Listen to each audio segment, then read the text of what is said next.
बता दें कि बिहार में चिराग पासवान ने एक बार फिर से बीजेपी, जो कि उसकी सबसे बड़ी सहयोगी है, उसके साथ बड़ा खतरा मोल लिया है और उन्होंने प्रशांत किशोर के मुद्दों से सहमति जताते हुए कहा कि दोबारा बीपीएससी की परीक्षा ली जाए, धांधली हुई है, इसलिए परीक्षा दोबारा कराने की सख्त जरूरत है।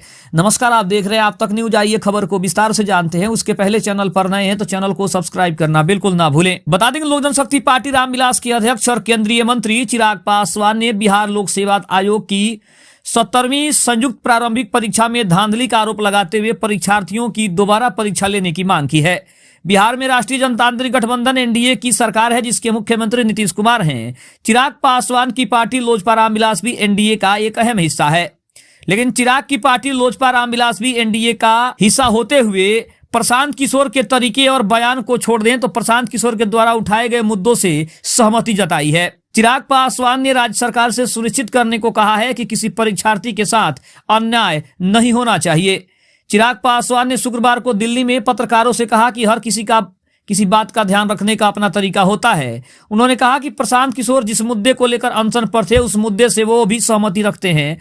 ये सुनिश्चित करना बिहार सरकार की जिम्मेदारी है कि बीपीएससी के छात्रों के साथ कोई अन्याय न होना पाए। पासवान ने कहा कि जिस तरीके से बीपीएससी द्वारा कुछ छात्रों की फिर से परीक्षा ली गई वो गलत है। दो परीक्षा में किसी न किसी को अन्यथा फायदा तो जरूर मिलता है, ये गलत परंपरा की शुरुआत होगी। उन्होंने कहा कि उन्होंने कई बार मुख्यमंत्री के सामने इस बात को उठाया है और मानते हैं कि किसी छात्र के साथ अन्याय न हो, इसके लिए हमारी सरकार जरूर प्रयास करेगी। बीपीएससी परीक्षा में गड़बड़ी के आरोप पर चिराग पासवान ने कहा कि जरूर धांधली हुई है, अगर नहीं हुई होती तो पुनर्परीक्षा क्यों होती। जिस सेंटर की परीक्षा फिर से हुई है उसे 22 केंद्र में बांटकर री एग्जाम हुआ है। एक तरह से 22 सेंटर में धांधली हुई है। मेरे खुद के परिवार के बच्चों ने परीक्षा दी है, वो बताते हैं कि प्रश्न पत्र लेट मिला। कई जगह जितने परीक्षार्थी थे उतने प्रश्न पत्र भी नहीं थे, उसको बाद में प्रिंट करवा कर मंगवाया गया।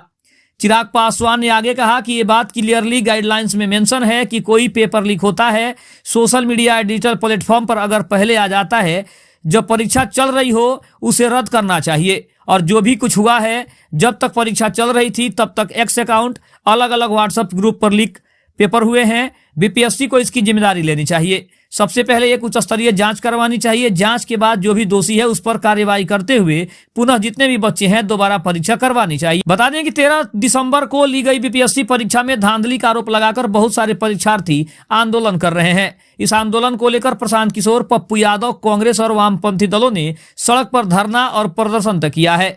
बीपीएससी ने परीक्षा में धांधली का आरोप लगाने पर प्रशांत किशोर, कोचिंग के शिक्षक खान सर समेत कई लोगों को नोटिस भेजा है और आरोप के सबूत देने या माफी मांगने की चेतावनी दी है।